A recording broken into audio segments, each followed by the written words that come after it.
You're listening to the Good Old Boys Fantasy Football Podcast. Now here's your hosts, Kevin, Derek, and Alex. Alrighty, welcome into the Sunday show. We're live, we're here, we're answering questions, start, sits, DFS. We're going to break down some games. I am joined by the wonderful Chris at Detroit Beastie over there on Twitter. Chris, how are we doing today? I'm fantastic. Thanks for having me. And what I like, most Sundays, I broadcast for a few hours prior. So when I'm on with you, my voice it's nice and gravelly. I got that perfect radio voice. And look, let me see if I can adjust it. Yes, Detroit Beastie here with some DFS news. Yeah, it fits perfect. It's like a pillow talk voice. I like it. I like it a lot. The one of those that they've got that you're listening to old timey radio. The NPR kind of stuff. Exactly. It's a lot of fun. I love it. But Chris, how we doing today? We've got a great slate of games ahead of us. We do, yes. There's a lot of holes to be poked here from seasonal standpoints and actually DFS standpoint too. Absolutely. Any games kind of standing out to you as far as a one that you're very curious about, one that you've got a lot of interest in? Yeah, and I'm going to go right to Minnesota. The Cleveland Browns head to the Minnesota Vikings. The over-under in this one, it opened at 52.5 points, and it's dropped down a point. Tells me all you need to know about the betting perspective. And when it opened, I believe Minnesota was -1 when it opened, and now Minnesota's getting a point at home. From a seasonal fantasy point, obviously Kirk Cousins just continues to be just a stud. Can carry our fantasy teams if need be. All this guy does is throw touchdowns. On Fandom, $7,500. On DraftKings, let me double check here really quick. Got it right in front of me. Kirk Cousins is $6,400. When you look at Dalvin Cook, is he not going to play? I think at this moment in time, he is. Yeah, he is active here. So that relegates Alexander Mattinson back to, mop-up duty or, just to spell Dalvin Cook, which I think might happen a little bit more often than usually as Dalvin Cook finally, gets back in there, let Mattinson get a couple more carries. Kid earned it. I think he had, what did he have, 140 or 50 total yards on the ground last week. So the kid's earned it. No worries there. Justin Jefferson, Adam Thielen, obviously if you own these guys, you're going to play them. The only, X factor here for Minnesota is KJ Osborne. He was all the rage last week, right? And he did nothing. $5,300 on FanDuel.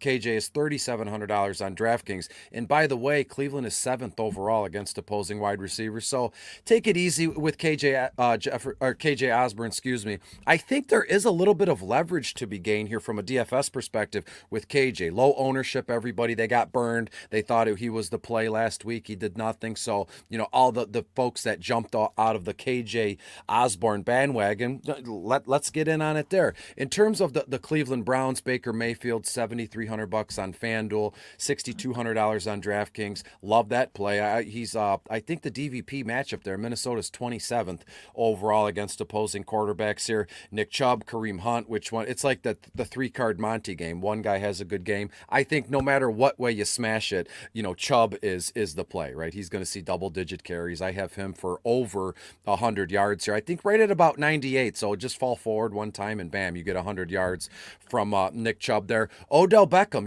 he looked good in his first game back. Let's be, honest with there. I believe one of us mentioned it last week. I'm not sure who it was, but Odell Beckham, I know in every broadcast I did last week and already this week and today specifically, everybody's high on Odell Beckham Jr. and his ownership percentage last I looked on both FanDuel and DraftKings isn't that wild. It's still, I believe it's under 7 or 8% on both sites. So I'm looking for Odell Beckham to finally hang 100 yards and a touchdown here. The rest of it, nothing crazy there. I would prefer Austin Hooper if you're going to put me on the spot, which you haven't, Derek, but I'm going to go Austin Hooper, $5,200 on FanDuel, and on DraftKings, Hooper is $3,700. By the way, Minnesota is 16th overall against tight ends here. So that's how this game is shaping up to me from a betting perspective. As I said, although Minnesota getting a point at home is kind of sweet, that stadium is brand new, I think second or third season there.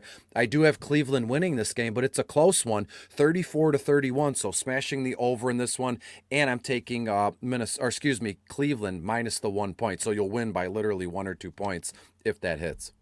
I like it. That's a lot of how I see that game kind of playing out there as well. There's a lot of great fantasy pieces and a lot of great options there as well. I want to give a shout out to Take It to the Hizzy, who is commenting in on the YouTube saying, smash the like button for these studs. A lot of knowledge here. And Yes, Take It to the Hizzy. Those are a great group of guys over there. it If is. you haven't had a chance to check them out, hop on, check them out. They've got a lot of great knowledge there as well. Appreciate the shout out, guys. Make sure just throwing the questions out there. Now, for everybody watching on Twitter right now, the comments aren't coming through necessarily, but I've got an eye on that. It may take me a little bit longer to get to some of your questions there than it normally would, but we will get to it. We'll answer any start sit questions, any DFS plays, fantasy football questions that you have. Throw them out there. Chris and I are here to help try and get you some knowledge and try and, win you some matchups this week. So absolutely throw them out there if you got them. And, we love answering your questions. So, Chris, I do like. I think that Cleveland Minnesota game is going to be a great one. Another one that I've got my eye on that I am very interested in is Carolina going to Dallas. The Panthers and the Cowboys meeting up here, and this is one of those that, when you look at it, you've got Christian McCaffrey, who made the trip to Dallas, but he is not going to play it. So, potentially next week we may see him back there, which opens up the door for Chuba Hubbard. And Chuba Hubbard was a kind of all the rage on Twitter this week, and a lot of folks, going and getting him. It was a big waiver wire pickup, which you should have done, especially if you were a Christian McCaffrey manager. Put him in your lineup, have him on your roster, things like that. I don't necessarily see him having a phenomenal day here, but he will give you a serviceable day. I see him kind of as a low-end RB2 on this week, kind of in that 20 to 24 range when it's all said and done this week, as far as fantasy points go in a half-point PPR type of setting. Where I think that the Carolina Panthers are going to move the ball, because I see them moving the ball pretty well. They're going to go through their bevy of wide receivers there. DJ Moore, I think, is going to have a smash game on this one and have a pretty darn good game. Robbie Anderson's going to have a bounce back type of game, right? We had a week 1 sighting on him, and he's kind of disappeared this last couple of weeks, and I see him bouncing back to the point where he'll be fantasy relevant for you again this week in wide receiver 3 type of territory. So he's playable in a flex type of thing, something like that. But Terrence Marshall's a guy that I'm keeping an eye out, and I think is going to be a sneaky kind of play, especially in a DFS type of realm. And I know that you're going to get into that one maybe a little bit more here. But on the Cowboys side of it, I don't see Amari having a huge game. He's still playing with some banged up ribs. And so I think that the passing offense is going to go through CD Lamb on that one particularly. But in kind of a crazy, topsy-turvy fantasy world here, I don't see Sam Darnold, or I don't see Dak Prescott outscoring Sam Darnold for fantasy. I see Sam Darnold putting up more fantasy points this week than Dak Prescott. It might sound crazy, but when it's all said and done, I think that you're going to see Dallas lean on that running game like we've seen the last couple of weeks, take the pressure off of Dak, take the pressure off of that passing game, which will be there if they need it. But I see a big workload ahead for both Zeke and Tony Pollard this week, and both of those guys should be smash plays for your lineup. Yeah, I tweeted out last night that Sam Darnold will be a top 12 quarterback in week 4. It was met with a lot of resistance, and you kind of hash this stuff out. It's all in fun, no ill will, and no one calling each other names or your mother jokes here. But I love the idea of in DFS circles. I love the idea of stacking Sam Darnold with DJ Moore and the rookie Terrace Marshall Jr. Darnold on FanDuel $7,200 on DraftKings. He's only $6,000. I mentioned all 3 players in bottom of the barrel this week, and if you want to throw a little razzle dazzle in there too, and just get a four-headed monster Carolina stack.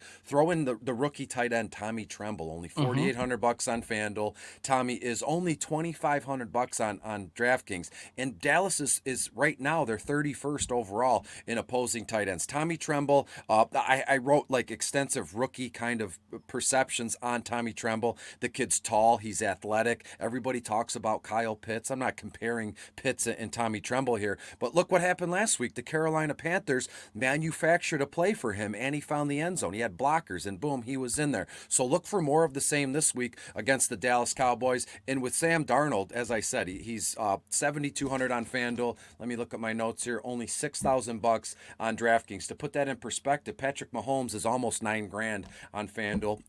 $8,100 on DraftKings. So Sam Darnold, to me, is a lock for 280 passing yards. He's a lock for multiple touchdowns in this one. So, yeah, I love the Carolina Panthers from any and all formats you can get them, Derek.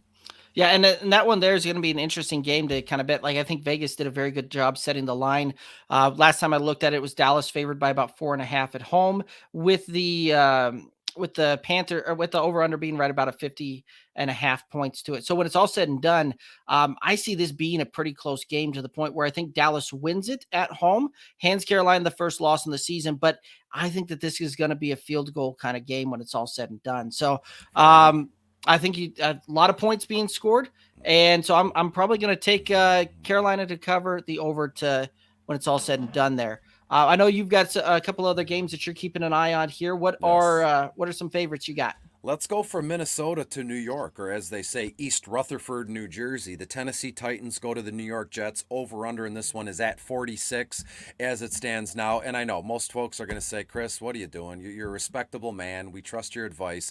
Why are you telling us to play the New York Jets today? And I'll tell you, just hang here for a moment. Really quick in passing, Derrick Henry. At this stage of the game, it's almost noon East Coast time. Kickoff is in an hour. A lot of us have been broadcasting or writing or taking this content in since this morning. So every once in a while, it's okay to toss up a meatball here. And Derrick Henry is in an unbelievably good spot. He's $10,200 on FanDuel, rightfully so. On DraftKings, he's $8,800 going against the Jets, who are 30th overall against opposing running backs. Derrick Henry sees what? I wouldn't be shocked to see him see upwards of 30 total targets and touches. I think you can pencil in Henry for minimum 24 to 25 carries in this one, and that's even a little light. We get the patented 200-yard game, multiple touchdowns from Derrick Henry. I'll leave it alone. Let's talk about the Jets really quick. They got blanked last week by the Miami Dolphins. So for that factor, having scored 0.0 points in week 3, nobody on earth is going to be on the Jets here. So this is for DFS purposes only, Derek. I'm not expecting folks to play, who is it? Ty Johnson and Michael Carter in seasonal formats. That would be silly unless you're in a massive league. But Ty Johnson, $4,700 on FanDuel, only $4,600 on DraftKings, and the rookie Michael Carter, $5,300 on FanDuel, only $4,500 on DraftKings. Tennessee, 15th overall against opposing running backs, and to me, this is only from a leverage spot. Like if you want to kind of pivot away from Derrick Henry, you can gain leverage in this game with Ty Johnson and Michael Carter. I've already looked at the ownership percentages. Ty Johnson is like tenths of a point, percentage is owned, and even Michael Carter is more owned, but he's only at like 1.2% on both sites here. So if you want to fade Derrick Henry like in a big GPP, I wouldn't shock me. I'm doing the same thing. I always put my money where my mouth is, and I'm going to stack both Ty Johnson and Michael Carter. If you play into that revenge narrative game, Corey Davis playing against his old team, Tennessee Titans. Corey, $5,700 on FanDuel, only $5,000 on DraftKings here. So give me both New York Jets running backs in favor in a leverage spot over Derrick Henry. Crazier things have happened. I mean, I did mention Peyton Barber last week. What are we doing? I like it. And yes, you did. That was a heck of a call on the Peyton Barber. And I like the fact you brought up Corey Davis. That was a guy that I've got circled on most of my sheets here, as far as like a guy to play, a guy to start, even in seasonal formats. The Tennessee Titans are horrific against the wide receivers, and they are giving up 34.8 points per game against opposing wide receivers, which is second easiest for wide receivers to score points on. So yeah, again, one of these, that Tennessee secondary is young, they're inexperienced. It's showing here early in the season to it. And I think that the Jets are going to have to utilize that pass game, and Corey Davis has been a safety blanket for a young quarterback in Zach Wilson. So I see him easily getting into a double-digit target type of day today, probably coming away with 7-8 catches on the day, probably around 80 yards or so, and probably a touchdown. So he is an absolute smash play for me in most formats there, and I think that there's going to be a lot of option for you to play there. As far as like some of the rostership in DFS formats, what is he looking like? Well, Corey Davis, you're saying he's yes.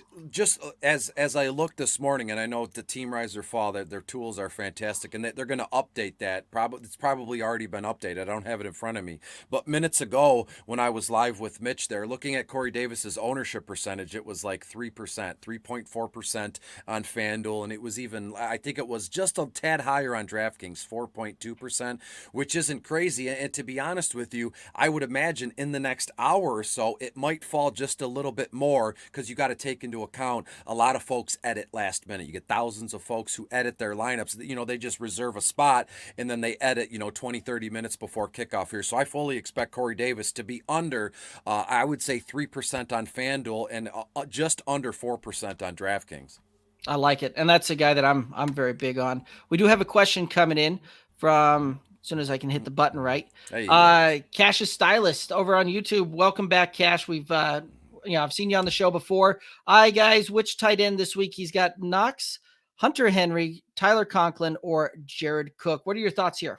Well, of these games, I'm not even going to look into what I have for my projections because I know them like the back of my hand. I'm going Dawson Knox here in a Buffalo Bills game with the point implied total here. I believe looking at it here is like the over-under in this one is, let me find it. The over-under is almost 50 points. It's right at 48. And I have Buffalo hanging 30-plus points in this one with ease. I think it's going to get out of control before the second half even starts here. So give me Dawson Knox to find the end zone in a game where Josh Allen goes well over 300 passing yards. I think he throws 3 touchdowns. I think he finds the touchdown on the ground. So you're looking at 300 plus yards for Josh Allen, 4 total touchdowns, and I wouldn't be shocked to see Dawson Knox catch one of those touchdowns. So give me Dawson Knox over the field here.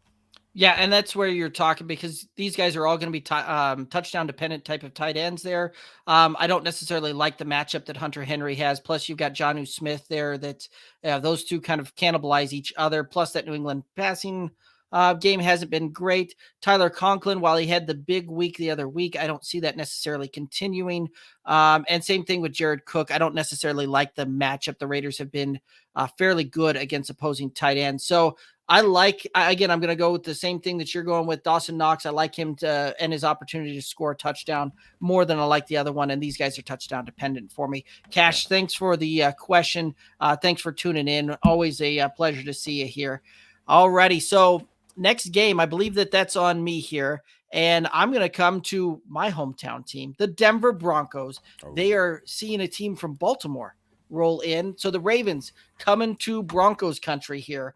And I see this one being a very kind of interesting one playing out there. One of those that, had you told me in week 4 that the Broncos were going to be favored over the Ravens in a home game, I would have told you were crazy, insane. Like, there's not a chance that one's happening. But lo and behold, we're here. The Broncos, when the line opened, were favored by a point. And I've seen some sports books that have wavered back and forth on that. And, the line, when I looked at it this morning, some of the books had it where Denver was favored by a point. Some of the books had it where the Ravens were favored by a point. So when you see that, Vegas is going, this game is a coin toss. When you see those types of things, the over under on this is 45. So I'm liking the Broncos to win. I'm liking the over to be hit on this one, because I see this one ending in about a field goal kind of game again, about a 24-27 type of matchup. I see both of these teams getting into the 20s. So again, I'm going to take the over on this one, and I'm going to take the Broncos to win. But if you've got Denver Broncos running backs, they need to be in this matchup. That's how I think that the Broncos are going to be able to win this game is ground and pound, play behind that defense, which that defense has been incredible. The secondary is one of the best in the leagues. Thus why I'm fading most of the Baltimore Ravens pass catchers, with the exception of Mark Andrews, who, again, one of those that he's the check down, he's the safety valve for Lamar Jackson in this passing offense.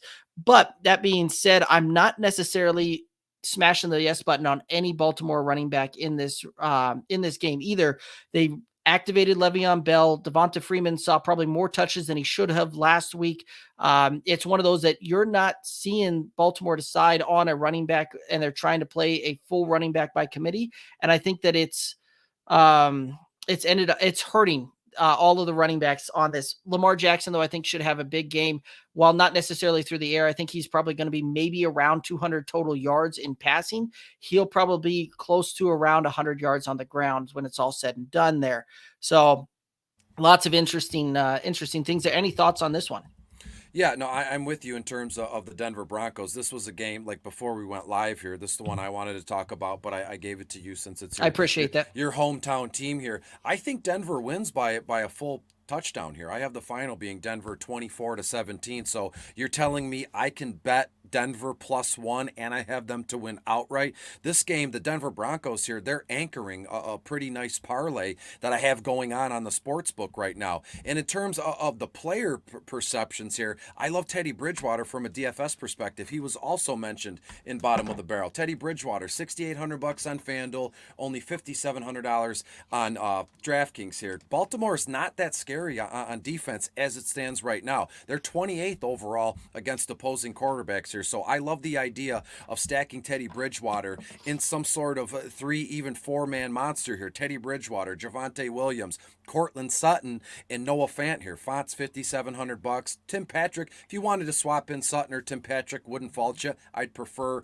Cortland Sutton. The drop-off was only $200 on FanDuel here. But on the Baltimore side of the ball, Denver is first overall against opposing quarterbacks. I think they make life a living hell for Lamar Jackson. They're going to have some sort of system set up where, like, some sort of sliding scale, with the linebackers, where every play a different linebacker is kind of spying on Lamar Jackson. So I don't agree with you when you say that Lamar Jackson has a above average game on the ground here. I think that things are going to be tight for Lamar. We know he's not good, in terms of accuracy. You kind of heave it up there. We saw Hollywood Brown drop. Well, how many touchdowns did that kid drop last week? 2 or was it 3?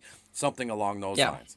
So to me, I'm all in on the Denver Broncos, and I'm going to be fading every and all Baltimore Ravens in this one. Lamar Jackson, $8,000 on FanDuel, $7,500 on DraftKings. So in terms of the wide receivers and the skill positions, not to be rude, but I'm not even going to mention them because they're not even on my radar. To me, this is all Denver here, +1. I'm going to go just under here too. As I said, I have the final being 24-17, and if you add up those numbers, I'm no math whiz, but 230, so you're looking at 41 total points. The over-under's at 44, so I'm going Denver +1 and the under, and all Denver Broncos in DFS formats. I like it. An interesting side note for everybody out there watching, because I did get quite a few questions about David Moore. Is he worth a play? Things like that. No, he's not. It's not going to surprise me to see Denver switch to a 12 personnel instead of the 11 personnel that they've been running a lot. They've got, when you look at 12 personnel, they've got 2 big athletic tight ends that they can put out there in Noah Fant and Albert Okwuegbunam, to the point where both of those guys run similar 40 speeds to David Moore. They're bigger and have the ability to catch, make a guy miss, break a tackle, and get up there. So it's not going to surprise me them running a 12 personnel, to the point where David Moore comes in on maybe a couple of packages here and there, but the snap percentage being very low, and being more of a spell type of player for either Cortland Sutton or Tim Patrick, should one of them need a breather type of thing is how I see that one. Chris, before we hit over to your next team there, we got a question coming in. Cash on YouTube is, appreciate you guys. He has a pretty tricky question. He agrees on Corey Davis' take, but to play him, he'd have to sit either Barkley, Aaron Jones, or Monty. Do I sit one of them or keep your lineup? I can't advise starting Corey Davis over any of those players. Absolutely not. Aaron Jones is probably my favorite play on FanDuel this week. And on DraftKings, FanDuel, it's all about touchdown dependency, and Aaron Jones, that's what he does. So to me, I'm building a ton of lineups with Aaron Jones as the focal piece there. Monty at home against Detroit, a lot of holes and money to be made there with Monty, and then Saquon Barkley. We saw a little glimpse of his prowess and his studly behavior last week, and I think it's going to carry over again. So I appreciate the question, but absolutely not. Yep. It goes a step further. The wide receivers are Keenan Allen, Cooper Kupp, so I couldn't sit one of them. That's my problem. Yeah, Cash, I think what a lineup this guy has. Holy smokes, Kupp and Keenan and those 3 stud running backs. You're sitting pretty.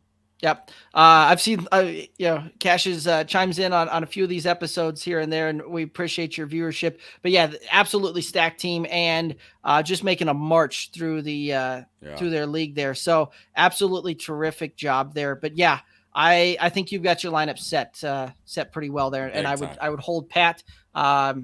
But Corey Davis could be a potential trade bait after this week, so you could look at potentially moving him for something worthwhile down the road. No doubt. Alrighty, Chris. What's you got another game on your slate? What are you looking for? Absolutely. I'm going to throw you a curveball here, Derek. I did want to mention the Monday Night Football game, but I know this is Sunday morning. It's just after 12 Eastern here, so I want to keep things to the main slate. So let's go to Miami. It's nice there. There's palm trees, beaches. Indianapolis Colts head to the Miami Dolphins here. The over-under in this one is at about 42. I believe, looking at my notes, it opened at 43.5, so it's come down a full 1.5, which tells you there's been a lot of action on the under here. So Miami is giving the Colts 2.5 points, rightfully so. But I just, this game sticks out to me from a DFS perspective because in bottom of the barrel, I mentioned how much I love some of these Miami Dolphins skill positions, and I'm going to start with Jacoby Brissett. Jacoby is, let me bring it up here, $6,500 on FanDuel, Derek, and on DraftKings he's $5,100, and the Colts are 21st overall against opposing quarterbacks here. And I love the idea of stacking Jacoby with both Devontae Parker and the rookie Jalen Waddle. Parker is $5,400 on FanDuel, $5,200 on DraftKings, and Waddle $5,400. So Waddle and Parker same price on FanDuel, $5,400, and on DraftKings Waddle is $4,900. Now the Colts also, they're 28th overall against opposing wide receivers. So to me, every week I don't do this on purpose. I don't try and be a jerk, or I don't try and be as outlandish as possible. Like engagements and clicks and likes. That's not what I'm after. I chase what looks good best to me on paper in terms of matchups, and in terms of like those big multi-entry GPPs. I've built a ton of lines like this, and I've even talked about it with David on Hammercast on Wednesday night. If you stack Jacoby Brissett, Devontae Parker, and Jalen Waddle, you are and throw in Mike Gesicki if you want. If you stack those four Miami Dolphins, you're able to put in, no joke, Derrick Henry, Alvin Kamara, Travis Kelce. So this is the reason why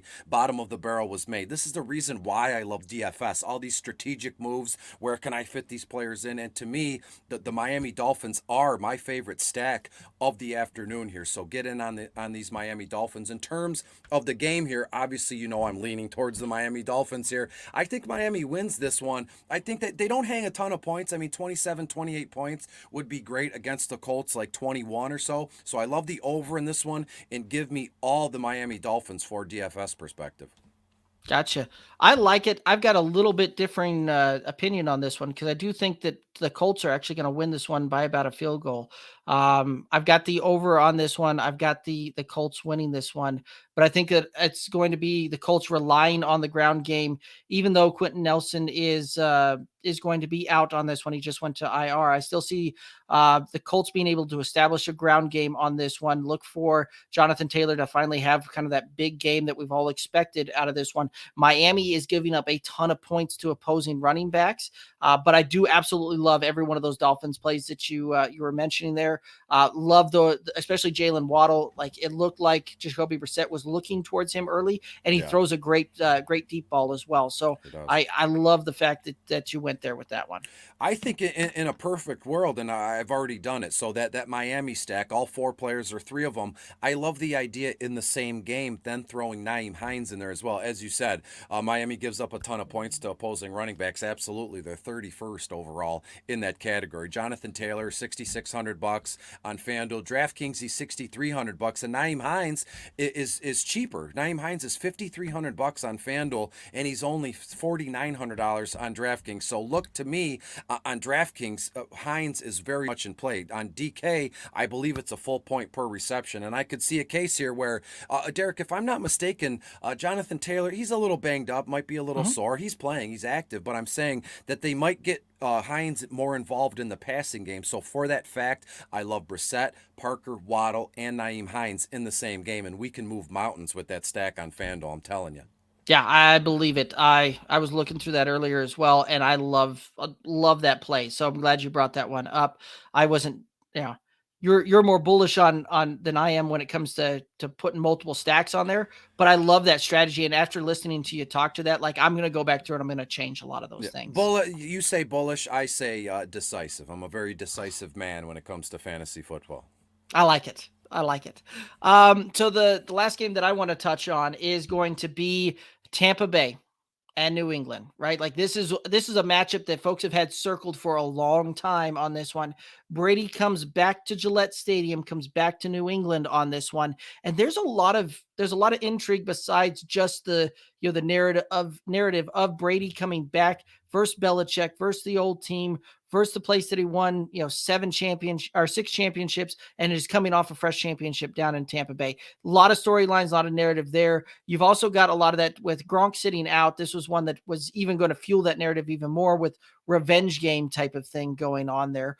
But a storyline that I haven't seen brought up a ton is the fact that Brady will very likely pass Drew Brees for all-time passing yards in this game, and it Oh, very easy well peasy. very likely can happen in the very first quarter of this game. So, one of the things that I've been kind of going back and forth on is who catches the ball to move him past that. So, which Tampa Bay pass catcher do you see moving the sticks on that one, allowing Brady to move past Brees? OJ Howard, baby, right? OJ Howard, $4,700 on FanDuel. On DraftKings, OJ's only $2,800. I mentioned him in bottom of the barrel, and I've always loved OJ. And last season was a bummer. The first few games of the season was looking good in terms of a target share.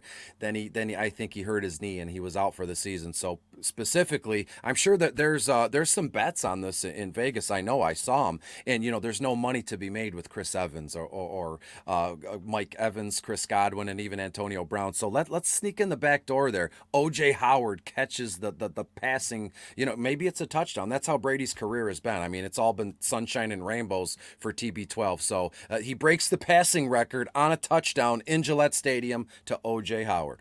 Right, and it's fitting that he breaks that there in Gillette, just being that the majority of the passing yards happen there. One of those two that when you're looking at some of the matchups here, I think Jacoby Myers is a guy that's absolutely worth a play in a lot of formats. I'm not necessarily looking for the tight ends for the Patriots on this one. I'm not necessarily looking to play Hunter Henry or Jonnu Smith on this one. And the Patriots backfield is also a little bit muddy there as well. James White being out.